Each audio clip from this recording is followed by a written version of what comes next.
I was sitting in my apartment surrounded by unopened wedding gifts, blenders, wine glasses, a damn pasta maker I never asked for. The cake topper was still in the corner, next to 3 floral centerpieces that should have been on guest tables. It was like walking through a museum of a life that never happened. It had been 2 weeks since I called everything off. 2 chaotic, expensive, emotionally draining weeks. But for the first time in a long time, I felt calm. Like I could breathe without checking my bank account or bracing for another manipulative conversation. My name's Brandon. I'm 32, live in San Diego, and work in software. Pull in around $140 a year. Not rich, but solid. Nicole and I had been together 3 years, engaged for 6 months. She's 30, works in event planning, brings home around 65. Things were fine at first, good even. We talked about building a life, maybe running a business together. She always had this dream of owning a flower shop. About 4 months ago, we found one. Small, needed some love, but it was in a great area near Hillcrest. Owner was retiring. Price tag? 420 grand. We ran the numbers over and over. My role was clear. I'd invest 50,000 of my savings. She'd put in 4,000 of her own, and 30 from her parents. We'd go in as partners. 60-40 split in ownership, tied directly to our buy-in. We agreed. Signed papers. I wired my part to escrow. She said her parents needed a little time to send their chunk. No big deal. She'd handled the paperwork before. She talked fast and confidently. I didn't press. That's on me. But looking back, that's when things started feeling off. Quick note. Before we dive deeper, where are you listening from right now? There was always something in the way. Her mom had questions. Her dad wanted to talk numbers. Then one day it became, we should have dinner with my parents this weekend. It'll be fun. No mention of business. No warning. That dinner changed everything. Now here I was, 2 weeks after walking away, surrounded by things meant for a wedding that was never happening. And I felt relief, not regret, not guilt, just peace. That probably tells you everything. I grabbed a box and tossed in a stack of unopened gifts. I wasn't going to return them. Let Nicole do whatever the hell she wanted with them. None of it mattered anymore. I had a meeting in 20 minutes. But before I left, I opened my banking app, looked at my account, and smiled. 50,000. Right where it belonged. Safe. Time to move on. The wine glasses were already sweating when we walked into Nicole's parents' house that night. Her mom had gone full Pinterest with the table, white linen, gold-rimmed plates, little name cards like we were at some fundraiser. I figured it was just wedding stuff. Venue updates, maybe picking a cake flavor. Nicole looked good, red dress, heels, hair curled like she was showing off. Her dad, Jerry, was at the grill doing the classic man with meat routine, flipping ribeyes while holding a glass of something brown and expensive. Her mom, Deb, kissed me on the cheek like we were all one big happy family. Dinner started normal. Filet, mashed potatoes, some green bean thing I didn't touch. Jerry talked about golf. Deb showed off swatches for table runners. Nicole smiled a little too hard through the whole thing, but I chalked it up to nerves. Then, about halfway through the meal, Nicole reached for her wine and raised her glass. I looked up from my plate, fork midair. "I've been thinking," she said, giving me that rehearsed look. "I want a business agreement. Everything stays separate. Just like that. No lead-in. No warning. Just dropped it like we were discussing dessert options." I blinked. "What?" Her dad jumped in like he was waiting for the cue. "It's just smart planning, Brandon. Especially for people running a business. Protects both parties." Nicole nodded.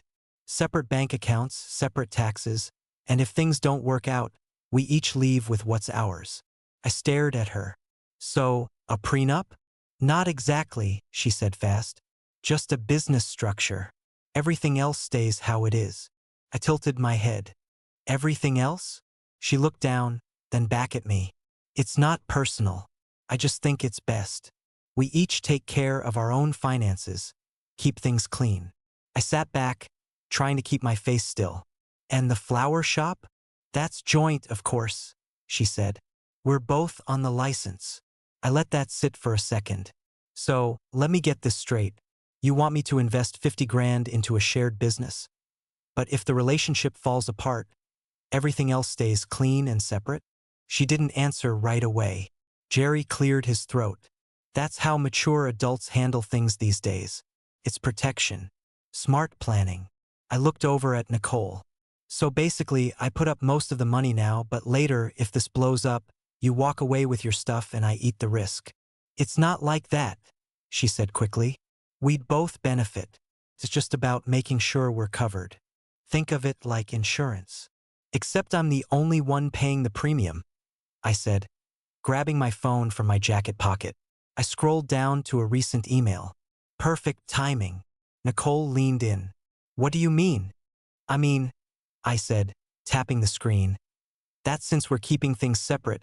I pulled out of the flower shop purchase. Silence. You did what? Nicole asked, her voice way too calm to be real. Called the escrow officer yesterday, I said. Hadn't seen your deposit come through, so I asked her to unwind the transaction. She confirmed this morning. Funds are back in my account. Jerry's fork hit his plate. Deb froze like someone had cut the music at a party. Nicole's wine glass trembled slightly in her hand. Why would you do that without telling me? You want a clean break if things go south? Fine. That starts now, I said. We're not mixing money if we're not mixing lives. You can't ask for financial separation and shared investment. Jerry jumped in, voice louder now. This is ridiculous. You agreed to that deal. No, I agreed to a partnership. What you just described isn't that. Nicole's jaw clenched. I needed more time. You had time. Weeks. I gave you the benefit of the doubt. You said the money from your parents was coming. Then this? At a steak dinner. I stood up. You should have just been honest. Deb finally spoke. Don't throw everything away over one conversation. One conversation? I laughed. This wasn't a casual thought. This was planned. You had the whole speech ready. Nicole's face went red. You blindsided me. No, I said, grabbing my coat. You tried to play both sides. And I don't fund people who treat trust like a bargaining chip. I walked toward the front door. Behind me, I heard chairs scrape. Jerry was muttering under his breath. Deb trying to calm him down. Nicole followed me out. Brandon, wait. Just talk to me. I turned around. We're done talking. Separate, right? That's what you wanted. Then I got in my car, slammed the door, and drove off. Nicole ran after me down the driveway, still barefoot, still clutching her wine glass like it was going to keep her grounded. You pulled out of the deal? Just like that. Her voice cracked. Brandon, that was our dream. I turned, leaning against my car. No, that was your dream. I was supporting it. Big difference. She blinked like I'd slapped her. We already signed the paperwork. That money was committed. Not until you wired yours, I said, voice flat. You didn't. I waited 3 weeks. Nothing came through. So I called escrow yesterday morning and asked what my options were. She said since the full deposit wasn't received yet, I could withdraw. I did. Simple. She opened her mouth to argue, but before she could, the front door flew open behind her. Jerry stormed out, tie loose, red in the face. Deb followed close behind, heels clicking hard against the walkway. You can't just do that, Deb snapped. You made a commitment. I didn't sign a contract with you, Deb. I shot back. And we're not married. I'm not obligated to throw 50 grand into your daughter's fantasy shop when she wants to keep every other part of our lives separate. Jerry pointed a finger at me.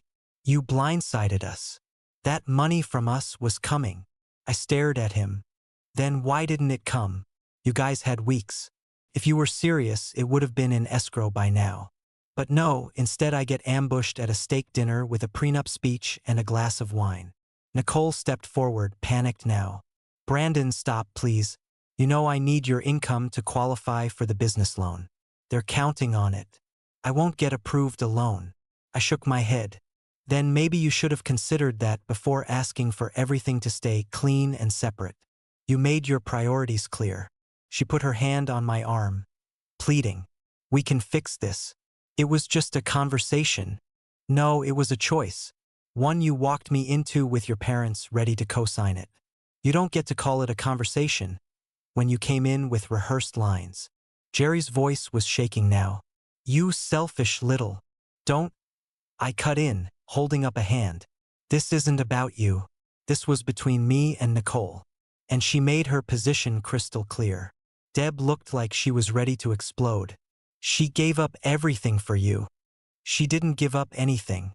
She asked me to invest in her business while keeping her finances locked down in case things didn't work out.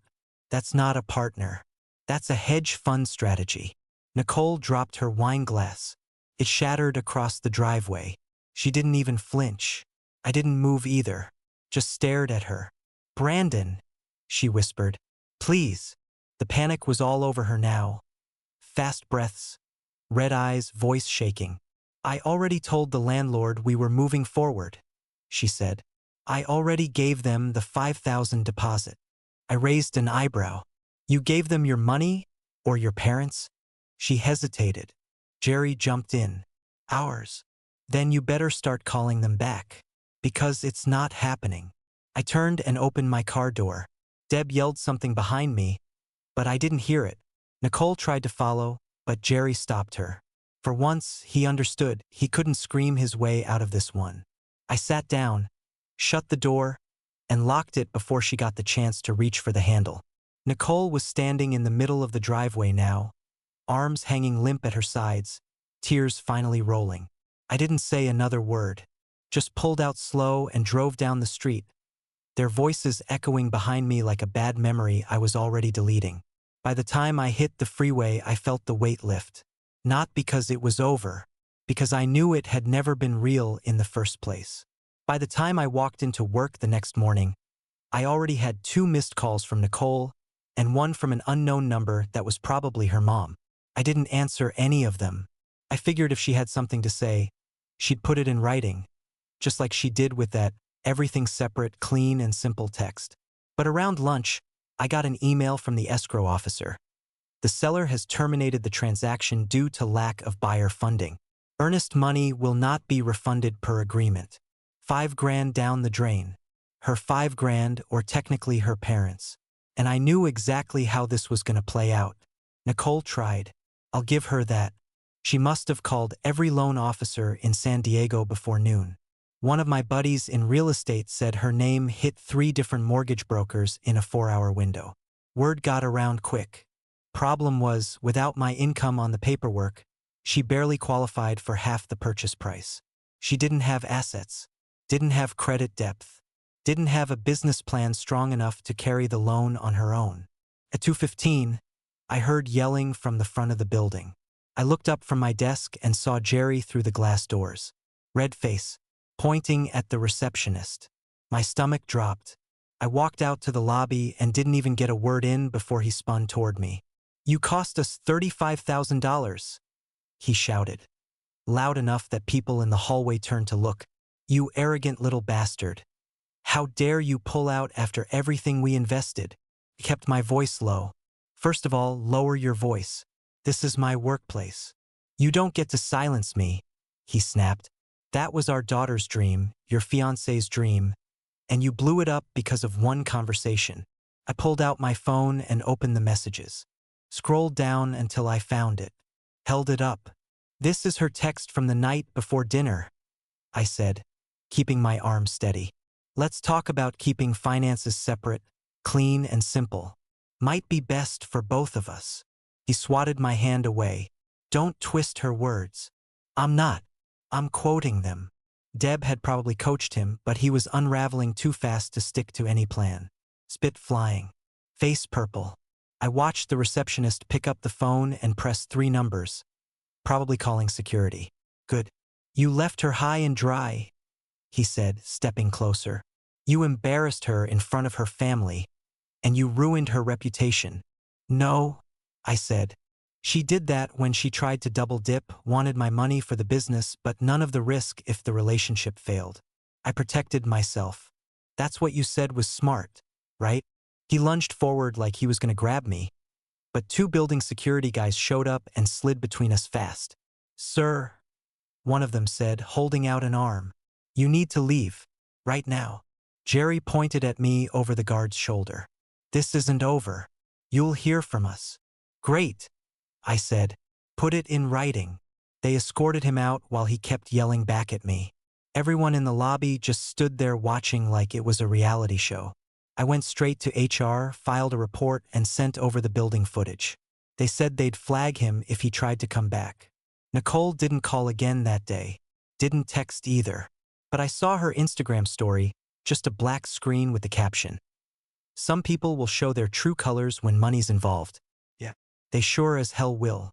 2 days after Jerry's office meltdown, I got a text from a random number. "Hey Brandon, it's Tara. Nicole asked me to reach out. Can we talk?" Tara was Nicole's go-to sidekick. Always around, always in the loop, always too eager to play therapist. I didn't respond right away, but after thinking it over, I agreed to meet. Better to shut it down in person than let it drag on through a chain of passive-aggressive texts. We met at a cafe near Mission Valley. I got there early, grabbed a black coffee, and sat at a table by the window. Tara showed up in a blazer and heels like she was prepping for court. She gave me a tight smile and sat across from me without ordering anything. "Thanks for coming," she said, folding her hands on the table like we were in a job interview. "Let's just get to it," I said. She nodded. "Okay, look, Nicole's willing to meet you halfway." I raised an eyebrow. "Halfway how?" "You'd still contribute more to the business, just slightly more, but she agrees to co-own it with you. Shared control, shared revenue." I leaned back in my chair. "So, I still pay more, but now it's technically 50-50. Tara hesitated. "Well, yeah, but she's willing to do more around the house too. You know, like handle the chores, help you with passwords, stuff like that." I stared at her. "Passwords?" She blinked. "You know, financial transparency, budgeting apps, credit cards." She said she'd be more open with stuff. I laughed. Couldn't help it. Full, dry, gut-level laugh that made the couple at the next table glance over. "So let me get this straight," I said. "She wants $50,000 of my money, but in exchange she'll vacuum more? Maybe cook a little? Give me the Wi-Fi password." Tara flushed red. "That's not what she meant." "Then what did she mean?" I leaned forward. "Because that sounds a hell of a lot like offering to do the dishes in exchange for startup capital." Tara sat back. Her mouth opened, then closed. She looked like she was regretting ever showing up. "She's just trying to compromise," she said quietly. "No," I said, shaking my head. "She's trying to repackage the same garbage in a prettier bag. This isn't compromise. This is manipulation with better lighting. She's not the villain here. She tried to use me as a private investor while protecting herself in case it all went to hell. You don't get to preach independence and then come crawling back with chore charts and trust fall promises." Tara sighed. "She's hurt. So am I. But I didn't drag a friend into a fake negotiation hoping to guilt someone back into a bad deal." I stood up and grabbed my coffee. "I'm out," I said. "Tell Nicole the answer is no." Same as it was the day she handed me that everything separate line. I'm not bankrolling anyone's fantasy just because they call it love. Tara didn't say anything as I walked away, just sat there, picking at the corner of a napkin like she couldn't figure out where it all went wrong. Could have told her. Started the second Nicole thought I'd say yes to anything, just because I'd said I do once. I hadn't heard anything for a couple days after the cafe. No texts, no random calls from blocked numbers. I figured maybe, finally, Nicole had moved on. Then a buddy from college sent me a screenshot. It was a post on Nicole's Facebook. Public. Tagged with some artsy black and white photo of a wilted flower in a cracked vase. Real subtle. My dream was stolen by someone threatened by a strong woman. I had a vision, I had a plan, but I was shut down by fear and control. I won't stay silent anymore. She followed it with a bunch of hashtags, hashtag women supporting women, hashtag entrepreneur, hashtag survivor. The whole thing reeked of victim cosplay. I sat there in my apartment, scrolling through the comments, trying not to laugh. At first, it was the usual sympathy pile-on. Her high school friends, the ones who treat every breakup like a funeral, posted the same tired crap. OMG girl, you deserve so much better. Men always get scared when women outgrow them. Keep shining, queen. But then, it flipped. Some guy named Luis, who I vaguely remembered from one of her office parties, commented, "Didn't you say he was your walking investor at Tara's birthday?" Then a girl I didn't recognize jumped in. "Wait, I'm confused. You wanted separate finances but a shared business? How does that work?" Another comment popped up. "So you expected him to fund it and not get burned if it failed? That's not being strong, that's being shady." The thread blew up fast. Someone screenshotted a story she'd posted weeks ago where she bragged about being the brains while Brandon brings the bucks. I remembered it clearly.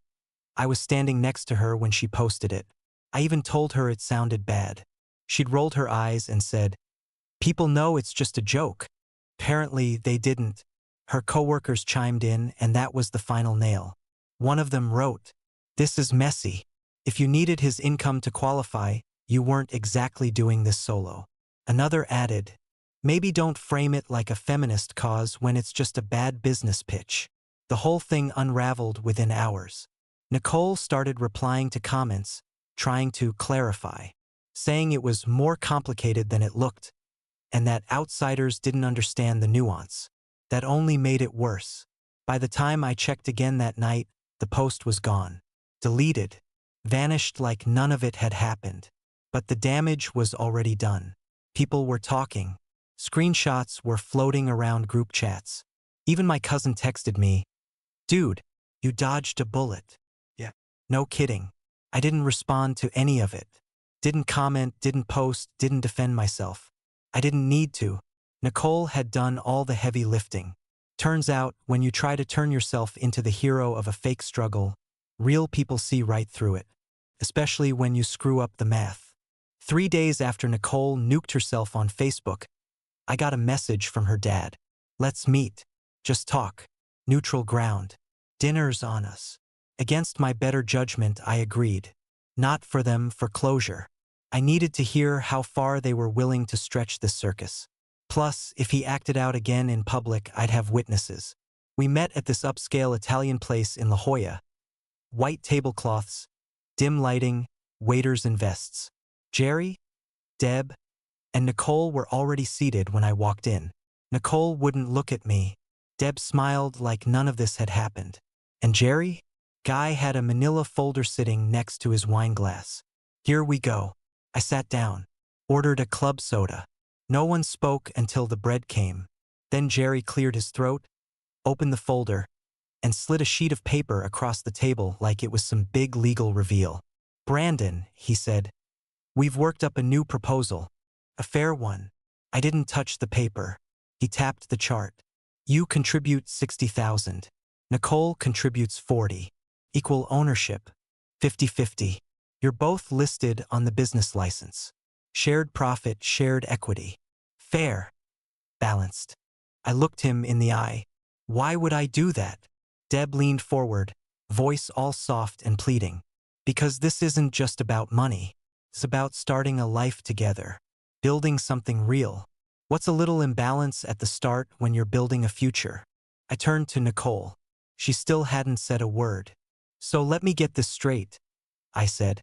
"I pay more than her. Again. But this time you're calling it equal." Jerry butted in. "But you both own it equally, right?" I cut him off. "So I spend more and she gets the same stake. Tell me again how that's balanced?" Deb spoke quickly. "It's not just about the numbers. Nicole will be running the shop. You'll still have your tech job. This is her full-time commitment." I let out a breath. That's not how partnerships work. You don't pitch unequal investment and call it fair just because someone's passionate. Nicole finally looked up. "So what do you want, Brandon? Control? All the say? You want me to grovel just because you make more money?" "No," I said. "I wanted honesty. You could have had a conversation.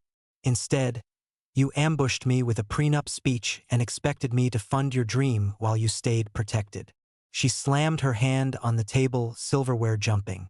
You made me look stupid. You embarrassed me in front of everyone.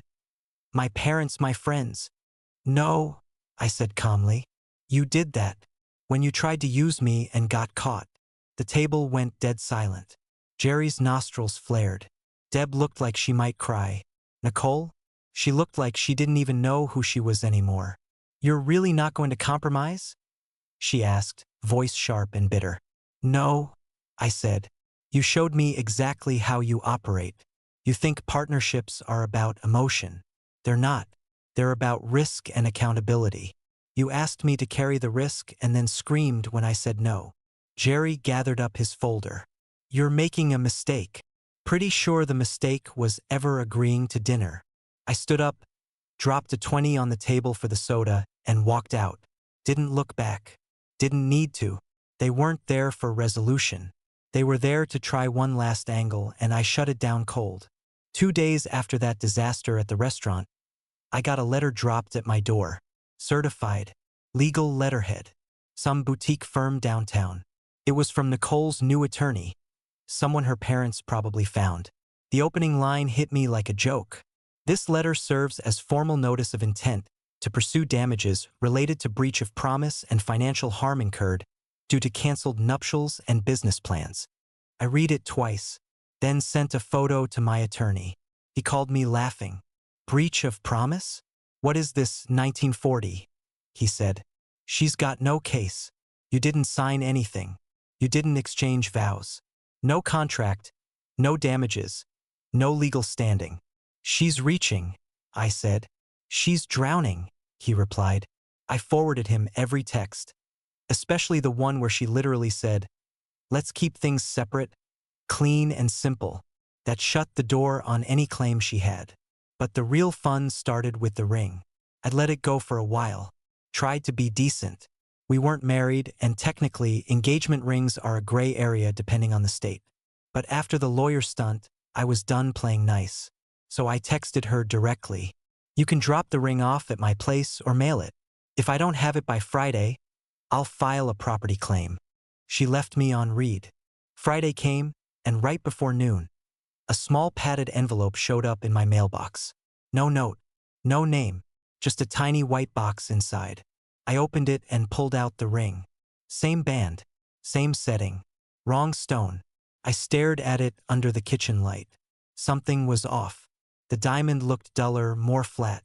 I had it insured, so I drove straight to the appraiser I'd used before. He took one look and shook his head. Same setting, new stone. This one's cubic zirconia. Maybe $50. I laughed. Not because it was funny, because it was pathetic. She really thought I wouldn't check. I went straight back to my attorney and had him draft a final notice. Return the original ring or we file. This time with police involvement. Fraud. Theft. Whatever stuck. 3 days later, I got another package. Same box. No note again. But this time, it was the real thing. Appraisal verified. Diamond back in place. Just the bare ring, no apology, no message, no dignity. I didn't bother replying. She wanted to play smart. She wanted clean lines, legal language, everything separate. Fine. She got it.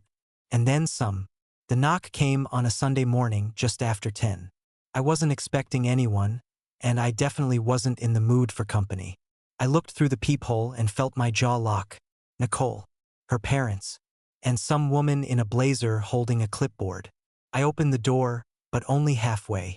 Nicole smiled like nothing had happened. Hey, we need to talk. I didn't move. Why are you here? Jerry stepped forward like this was a sales pitch. We found a new opportunity. Smaller space, better price, walkable foot traffic. The woman with the clipboard smiled and gave me a little wave. Hi, I'm Brooke. I'm the agent representing the seller. They're very motivated. Nicole took over fast. It's a great deal, Brandon. Only $250 total. I put in 20. You do 30. Equal partners this time, 50-50. She looked proud of herself, like she'd solved the puzzle. I just stared at her. Are you out of your damn mind? Deb jumped in. She's trying to fix things. This is a fresh start. A real chance to build something good. We're not together, I said. Nicole's smile dropped. We can work through that. No, I said, stepping out into the hallway now. You don't get it. We're done. This isn't about the number. It's not 30 versus 50. It's that you're still trying to make a business pitch out of a dead relationship. Nicole's voice went sharp. So you're really throwing everything away? Over this? I looked her straight in the eye. Not over this. Over all of it. The manipulation. The prenup stunt. The fake ring return. The public post trying to drag me while you hid behind hashtags. Jerry raised his hand like he wanted to push back. But I kept going. You tried to scam me under the name of love. You weaponized your parents, your friends, a lawyer, even your coworker Tara. And now you're standing here on a Sunday with a stranger trying to sell me a new fantasy like I forgot the last one burned to the ground. Nicole's face went red. She looked like she was about to scream. But instead, she stormed past me. Into my apartment. You don't get to talk to me like I'm nothing, she shouted.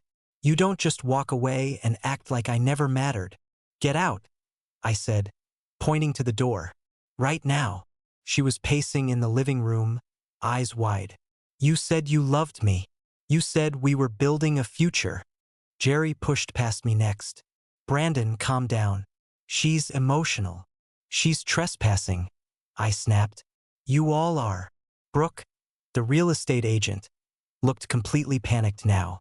She backed toward the hallway like she'd made a huge mistake walking into this circus. Deb tried to play peacekeeper. Let's all just take a breath. I pulled out my phone and hit record. Leave. All of you.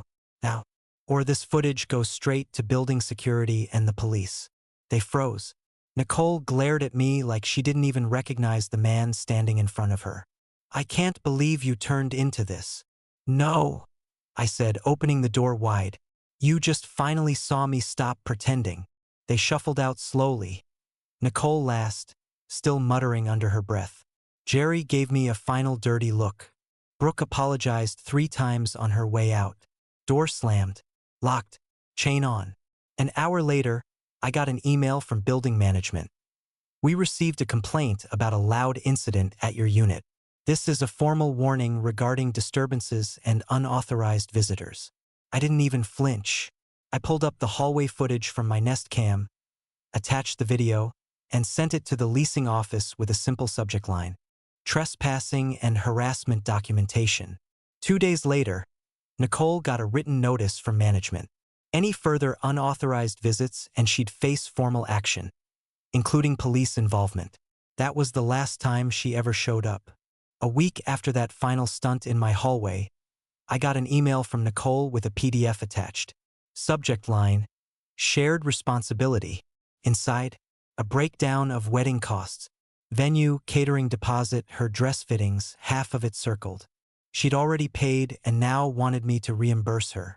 Total came out to just under $8,000. I didn't reply. I just screenshotted her clean and separate text and sent it back with no words. Never heard about that invoice again. Her parents ended up losing another $16,000 on wedding vendors and non-refundable bookings. Guess they didn't read the fine print before backing her vision. Jerry tried to spin it like I bailed at the last second, but anyone close to us knew better by then. Nicole didn't stop there, though. She went online again, new post, new tone. Claimed she'd been financially abused.